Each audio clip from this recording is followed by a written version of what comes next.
Foreign Service Institute, Amharic Basic Course, Unit 55, Basic Sentences, for Learning. አወጣጥ ሕግ አወጣጥ የኢትዮጵያ ሕግ አወጣጥ እንዴት ነው? መጀመሪያ ሕግ የሚመነጨው ከሕግ መምሪያ ክፍል ነው።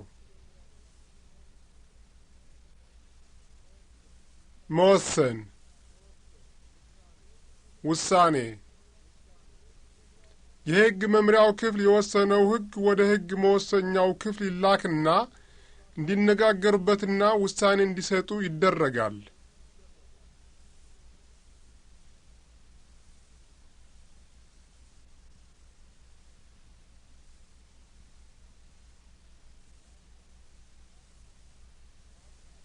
ማጽናት፣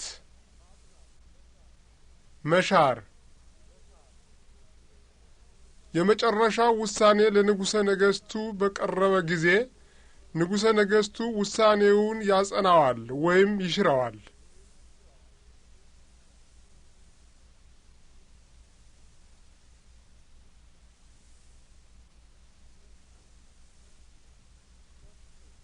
መስፍን፣ መሳፍንት። ንጉሠ ነገሥቱ ከፍ ያለ ስልጣን ስላለው ማናቸውንም መኳንንትና መሳፍንት የሚመርጥ ራሱ ነው።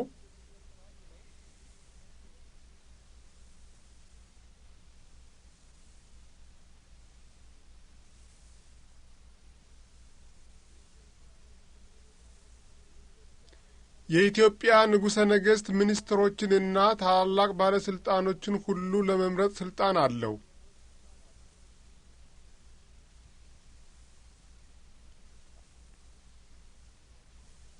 For fluency. የኢትዮጵያ ሕግ አወጣጥ እንዴት ነው? መጀመሪያ ሕግ የሚመነጨው ከሕግ መምሪያ ክፍል ነው።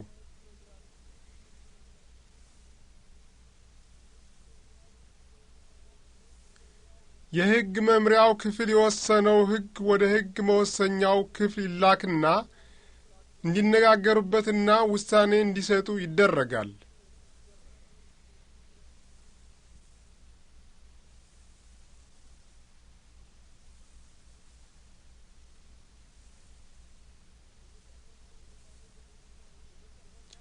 የመጨረሻው ውሳኔ ለንጉሠ ነገሥቱ በቀረበ ጊዜ ንጉሠ ነገሥቱ ውሳኔውን ያጸናዋል ወይም ይሽረዋል።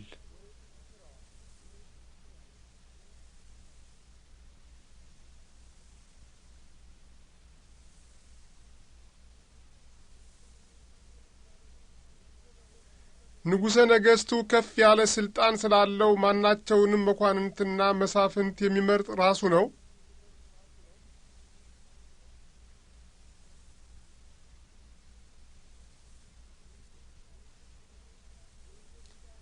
የኢትዮጵያ ንጉሠ ነገሥት ሚኒስትሮችንና ታላላቅ ባለስልጣኖችን ሁሉ ለመምረጥ ስልጣን አለው።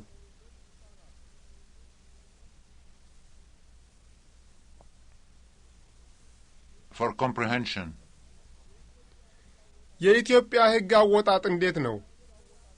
መጀመሪያ ሕግ የሚመነጨው ከሕግ መምሪያ ክፍል ነው። የሕግ መምሪያው ክፍል የወሰነው ሕግ ወደ ሕግ መወሰኛው ክፍል ይላክና እንዲነጋገሩበትና ውሳኔ እንዲሰጡ ይደረጋል። የመጨረሻው ውሳኔ ለንጉሠ ነገሥቱ በቀረበ ጊዜ ንጉሠ ነገሥቱ ውሳኔውን ያጸናዋል ወይም ይሽረዋል። ንጉሠ ነገሥቱ ከፍ ያለ ስልጣን ስላለው ማናቸውንም መኳንንትና መሳፍንት የሚመርጥ ራሱ ነው። የኢትዮጵያ ንጉሠ ነገሥት ሚኒስትሮችንና ታላላቅ ባለስልጣኖችን ሁሉ ለመምረጥ ስልጣን አለው።